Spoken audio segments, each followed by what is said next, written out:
एक बार मैं अपने मित्र के घर गया। वह मेरा एक अच्छा मित्र भी है और क्लाइंट भी है। बातचीत के क्रम में मैंने उसे एक पॉलिसी समझाई। उसने मेरी बातों को ध्यान से सुना और पॉलिसी को भी अच्छी तरह समझा। जब मैंने सेल क्लोज करने के लिए फॉर्म निकाला तो उसने मुझे रोक दिया और कहा अभी नहीं, बाद में कराऊंगा। मैंने पूछा क्या दिक्कत है, अभी क्यों नहीं ले लेते? जब पॉलिसी पसंद है तो दस्तखत करो और चेक काटो। नहीं नहीं, अभी नहीं, बाद में, अभी मेरे अकाउंट में पैसे नहीं है, पैसों का इंतजाम हो जाएगा तो करवा लूंगा, उसने स्पष्ट जवाब दे दिया। बात मेरी समझ आ चुकी थी। मैंने कहा कोई बात नहीं, तुम दस्तखत करो, पैसे आ जाएं तो दे देना, तब तक मैं अपने पैसों के जरिए जमा करवा देता हूं, तुम्हारी पॉलिसी चालू करवा देता हूं। उसने फिर बड़े ही स्पष्ट शब्दों में कहा, यही तो मेरा सिद्धांत है। मैंने जीवन में कभी कर्ज नहीं लिया। मैं कोई भी काम कर्ज लेकर नहीं करता। जब अपने पैसे होंगे तभी मैं इंश्योरेंस कराऊंगा, कर्ज लेकर नहीं कराऊंगा। मित्रों, मैं उसकी स्पष्टवादिता से बहुत खुश भी था और सोच रहा था कि इस केस को कैसे हल करूं। मैंने कहा, दोस्त, तुम पर किसी का कर्ज नहीं है? नहीं, किसी का भी नहीं, उसने बड़े गर्व के साथ कहा। और मेरे ऊपर किसी का कर्ज नहीं है, उसने फिर जवाब दिया। मैंने फिर कहा, सोच लो, सोचकर जवाब दो, क्या तुम पर किसी का भी कर्ज नहीं है? नहीं नहीं, किसी का भी कर्ज नहीं। इसमें सोचना क्या है, जब किसी का कर्ज लिया ही नहीं तो सोचना क्या है? उसने अपने शब्दों पर जोर देते हुए कहा। दोस्तों, सच्चाई तो यह है कि हर एक इंसान कर्ज के बोझ तले दबा हुआ है। दुनिया में कोई इंसान ऐसा नहीं जिसने कर्ज ना ले रखा हो। तुम भी उनमें से अलग नहीं हो। कर्ज तुम पर भी है। आज मैं तुमको बताता हूं कि तुम पर कितने कर्ज हैं। तुमने एक जगह से कर्ज नहीं ले रखा, बल्कि कई जगहों से कर्ज ले रखा है। मेरे शब्द में विश्वास झलक रहा था। अच्छा, एक सवाल का जवाब दो, क्या तुम इस धरती पर स्वयं आए हो या तुम्हें किसी ने जन्म दिया है? मैंने उसकी आंखों में देखते हुए पूछा। कोई स्वयं थोड़े ही आता है, जाहिर है माँ बाप ने जन्म दिया है, उसने बड़े सहज तरीके से उत्तर दे दिया। तुम जानते हो कि माता पिता ने तो जन्म दिया तो पहला कर्ज उस माँ का है। माँ जिसने तुम्हें 9 महीने अपने पेट में रखा, जिसने तुम्हें अपने खून से सींचा। जानते हो, 9 महीने के बाद वह तुमको स्वयं से अलग करती है तो कितना दर्द होता है उसे। दोस्त, डॉक्टर कहते हैं ये लेबर पेन है, यानी प्रसव पीड़ा है, लेकिन मैं कहता हूं उसे तुमको स्वयं से अलग करने का दर्द होता है। यह अति तीव्र दर्द होता है जिसे वह झेलती है। जब वह तुम्हें अपने से अलग कर देती है तो पहले उसने तुम्हें अपने खून से सींचा था, अब अपनी गोद में जगह देती है और दूध से पालती है। क्या इस दूध का कर्ज नहीं है तुम पर? दोस्त, ये सभी जानते हैं कि माँ क्या चीज है। वह सारी सारी रात स्वयं जागती है, लेकिन तुम्हें कभी भी कष्ट नहीं होने देती। जरा से तुम्हारी तबीयत गड़बड़ी हुई तो सारी सारी रात जागकर उसने आंखों में काट दी है। दुनिया में शायद ही कोई ऐसी माँ होगी जो बच्चे को भूखा रखकर स्वयं खाना खा ले। बल्कि माँ तो ऐसी होती है जो अपने मुंह का निवाला भी अपने बच्चे को खिला देती है। क्या इस माँ के कर्ज को कोई उतार सकता है? कहते हैं माँ के पांव के नीचे जन्नत होती है। अगर माँ के पैरों को धोकर सारी जिंदगी उस पानी को पिया जाए तो भी माँ का कर्ज नहीं उतरेगा। इतना बड़ा है माँ का कर्ज। तुम कहते हो कि मैंने कोई कर्ज ही नहीं लिया है। दोस्त, यह तो सिर्फ माँ का कर्ज है। जब माँ अपनी गोद से अलग करती है तो धरती माँ तुम्हें अपनी गोद देती है। उसकी छाती पर पांव रखकर तुम चलना सीखते हो। क्या कभी धरती माँ का कर्ज उतार पाओगे? बाप की उंगली का सहारा लेकर खड़े होना सीखते हो। माँ बाप उंगली पकड़कर चलना सिखाते हैं। बाप अपने कंधे पर बैठाकर दुनिया दिखाता है। क्या यह कर्ज उतार पाओगे? तुम कहते हो मैंने कभी कर्ज ही नहीं लिया है। कर्ज के नीचे तो हर इंसान दबा हुआ है। दोस्त, एक बात ध्यान से सुनना। माँ ने तुम्हें जन्म दिया है बाप ने जात दी है और देश ने पहचान दी है। इन तीनों का कर्ज कभी नहीं उतारा जा सकता है।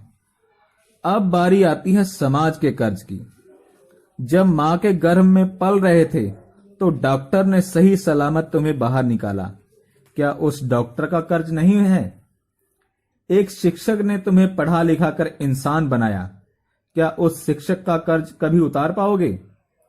हर कदम पर समाज के लोगों की बड़ी जरूरत है। सबने देखभाल की। क्या समाज का कर्ज उतार पाओगे? ये पैसों के कर्ज तो मामूली कर्ज हैं जो कभी भी उतारे जा सकते हैं, लेकिन ये सब जो ऊपर पहले मैंने अभी कर्ज बताए हैं, ये सब मामूली कर्ज नहीं है।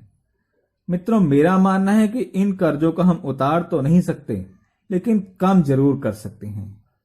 एक बाप का कर्ज कम कब होता है? मेरा मानना है कि जब बेटे के नाम से बाप को दुनिया जाने तो वह बेटा बाप के कर्ज को कम करता है।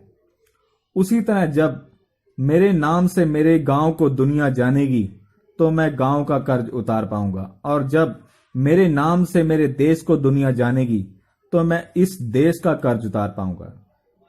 तो मित्रों, मैं कहता हूं कि इस इंसान की जिंदगी का एक ही मकसद होना चाहिए कि मैं इन कर्जों को उतार सकूं। यही हमारे जीवन का उद्देश्य होना चाहिए, यही हमें अपना लक्ष्य बनाना चाहिए, यही हमारा विजन होना चाहिए। मित्रों, एक बड़ा कठिन प्रश्न है, मैं कौन हूं? भगवान ने मुझे मनुष्य रूप में जन्म क्यों दिया है? मुझे जानवर से अलग क्यों बनाया? यह हम सभी जानते हैं कि बायोलॉजिकली इंसान भी एक जानवर है। विज्ञान ने जानवरों को सभी स्तनधारी वर्ग में रखा है और मनुष्य को भी स्तनधारी ही माना है। जानवर को भी जीने के लिए ऑक्सीजन चाहिए, हमें भी जीने के लिए ऑक्सीजन चाहिए। जानवरों को भी भोजन चाहिए, हमें भी जीने के लिए भोजन चाहिए। जानवर भी बच्चे पैदा करते हैं, हमें भी बच्चा पैदा करते हैं। मौत जानवर की भी होती है, मौत हमारी भी होती है। तो फिर अंतर क्या है?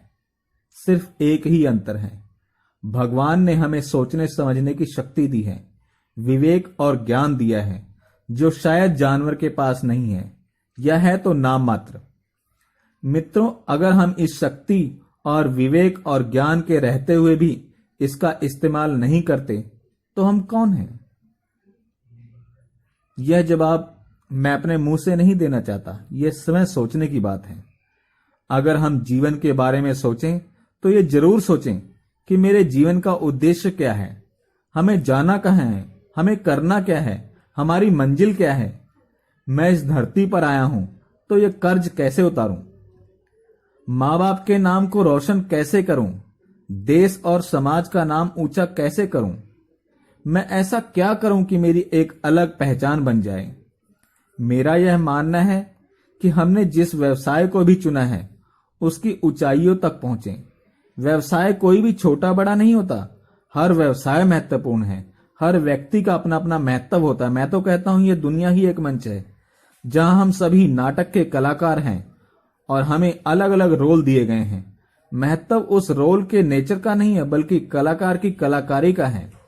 महत्व इस बात का है कि हमने अपने रोल को कैसे निभाया। मैं अगर इंश्योरेंस की एजेंसी की बात करता हूं तो मुझे इसी व्यवसाय में अपनी अलग पहचान बनानी है। मित्रों, भीड़ में तो सब चल लेते हैं, लेकिन भीड़ में कौन किसको पहचानता है? पहचान तो उसकी होती है जो स्वयं को भीड़ से अलग कर ले।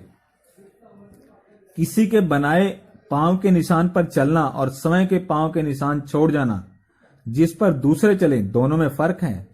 दुनिया पांव के निशान छोड़ने वाले को याद करती है। इतिहास तो बहुत लोग पढ़ते हैं, लेकिन उन्हें कोई नहीं जानता। दुनिया सिर्फ इतिहास बनाने वालों को जानती है। इसलिए अपने व्यवसाय में कुछ ऐसा करना चाहिए जिससे लोगों में एक अलग छवि बन जाए। इतिहास बनाने वाले ही इतिहास पुरुष कहलाते हैं। मैं अगर अपने व्यवसाय की बात करूं तो हमारे व्यवसाय में MDRT, COT, TOT बन पाना ही उत्कृष्टता की पहचान है। हम लोग बीमा एजेंसी के व्यवसाय में MDRT का लक्ष्य जरूर बनाते हैं, लेकिन मेरा मानना है कि MDRT बनना एक अभिकर्ता की मंजिल नहीं है। MDRT तो एक माइलस्टोन है जो सिर्फ यह तय करता है कि हम जिस व्यवसाय में हैं उसमें हम सही रास्ते पर चल रहे हैं या नहीं। इंश्योरेंस के व्यवसाय में विदेशों में भी कहा जाता है कि MDRT is only A milestone non A destination. इसलिए मित्रों, अगर हमें इस व्यवसाय में अपनी अलग पहचान बनानी है तो हमें कम से कम एमडीआरटी की अर्हता तो जरूर प्राप्त करनी चाहिए।